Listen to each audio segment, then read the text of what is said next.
क्या सोच रही है अम्मा? सारा बिस्किट चाय में गिर गया है।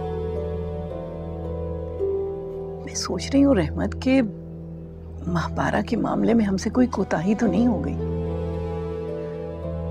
क्यों, क्या हुआ? हमें शुरू से ही महापारा को छोटी बेगम के हवाले नहीं करना चाहिए था। कोई बात हुई है क्या? वैसे तो कोई बात नहीं है। उस घर में रहकर महापारा अपने आप को उस घर का हिस्सा समझने लगी। तो समझने दे अम्मा, वक्त उस पे मेहरबान है और इंशाअल्लाह हमेशा मेहरबान रहेगा। मेहरबान वक्त नहीं है, छोटी बेगम है। और उनकी उस मेहरबानी की वजह भी समझ में आती है। वो हमारी महापारा के अंदर अपनी मरी हुई बेटी को महसूस करती हैं। अब हर एक तो उस वजह को महसूस नहीं करेगा ना। आप क्या चाहती हैं? मैं उसे वहां जाने से रोक दूं? अगर तुम्हारे और मेरे बस में होता ना तो मैं अभी ना रोक लेती उसको। देखा नहीं एक बुलावे पे कैसे भागती हुई गई है। मैं तो कहती हूँ कि अब हमें उसकी शादी कर देना चाहिए। शादी? हाँ बेटा, शादी ही वाहिद तरीका है उस घर से दूर रखने का।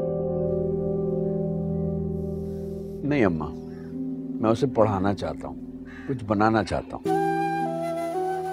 ये तुमने इतने बड़े बड़े ख्वाब कब से देखना शुरू कर दिए?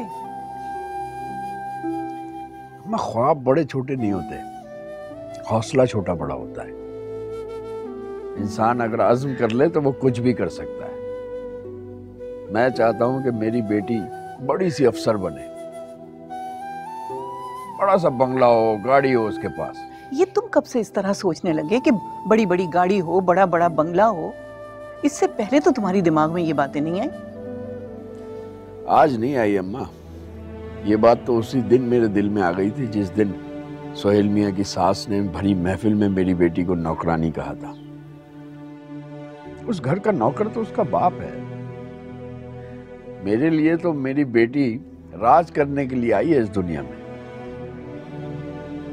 मैं सोहेल मियां की सास को मुंह तोड़ जवाब देना चाहता हूँ अपनी बेटी की कामयाबी की सूरत में। अब फजल अली या छोटी बेगम कुछ भी समझे, लेकिन उसकी पहचान तो यही है ना कि उस घर में काम करने वाले एक छोटे से मुंशी की बेटी है।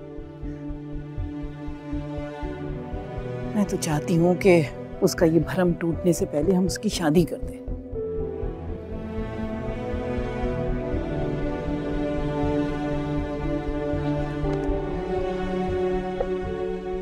नहीं अम्मा, मैं तो ये चाहता हूँ कि उसका भरम टूटने से पहले हकीकत में वो रानी बन जाए, पढ़ लिख के बड़ी सी अफसर बन जाए, हर तरफ उसकी इज्जत हो। बड़े बड़े ख्वाब मत देखो रहमत, पढ़ाई में तो दिल उसका है नहीं। सारा दिन मर्दों की तरह शतरंज खेलती रहती। शतरंज? अम्मा, बहुत बड़े बड़े ज़हीन लोग खेलते हैं शतरंज।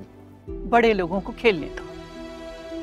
तुम अपनी बेटी को उसकी चादर के हिसाब से पांव फैलाना सिखाओ।